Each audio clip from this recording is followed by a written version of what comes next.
ദൈവത്തിൻ്റെ അതിപരിശുദ്ധമായ നാമം വാഴ്ത്തപ്പെടുമാറാകട്ടെ. ഇന്നത്തെ വായന ഭാഗം 2 ദിനവൃത്താന്തം 14 മുതൽ 16 വരെയുള്ള അധ്യായങ്ങളാണ്. ഇന്നത്തെ ചിന്തയ്ക്കായി 2 ശമൂവേൽ 2-ാം അധ്യായം 22-ാം വാക്യം. ഞാൻ നിന്റെ സഹോദരനായ യോവാബിൻ്റെ മുഖത്ത് എങ്ങനെ നോക്കും എന്ന് പറഞ്ഞു. ദാവീദിൻ്റെ സഹോദരിയായ സെരൂയായുടെ പുത്രനായിരുന്നു യോവാബ്. യാഹ്വേ പിതാവ് എന്നതായിരുന്നു യോവാബ് എന്ന പേരിൻ്റെ അർത്ഥം. അബീശായി, അസാഹേൽ എന്നിവർ യോവാബിൻ്റെ സഹോദരങ്ങൾ ആയിരുന്നു. ദാവീദിൻ്റെ സൈന്യാധിപൻ ആയിരുന്നു യോവാബ്.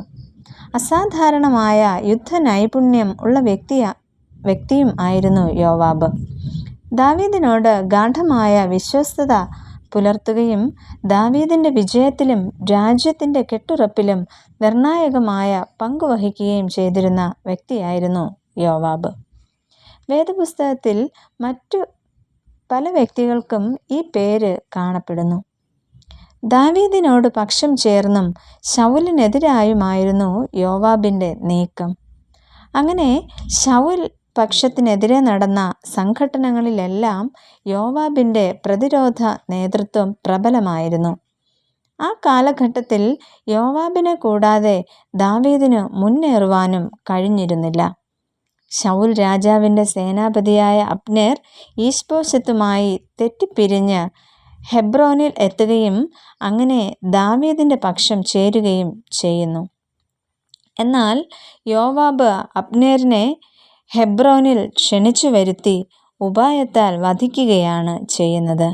അതിലൂടെ ദാവീദ് യോവാബിനെ ശപിക്കുകയും ചെയ്യുന്നു. അത് 2 ശമൂവേൽ 3-ാം അധ്യായം നമുക്ക് വായിക്കുമ്പോൾ കാണുവാൻ സാധിക്കും.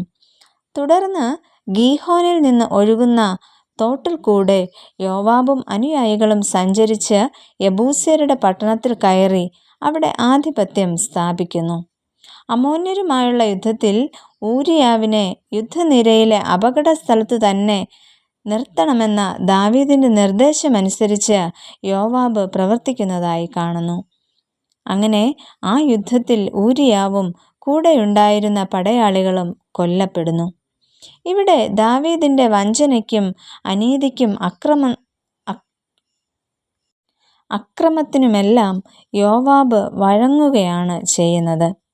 അങ്ങനെ ദാവീദിൻ്റെയും സ്വജനങ്ങളുടെയും രാജ്യത്തിൻ്റെയും സംരക്ഷണത്തിനു വേണ്ടി യാതൊരു പ്രതിബന്ധവും വകവയ്ക്കാതെ അക്ഷീണം പ്രവർത്തിച്ച വ്യക്തിയായിരുന്നു യോവാബ്.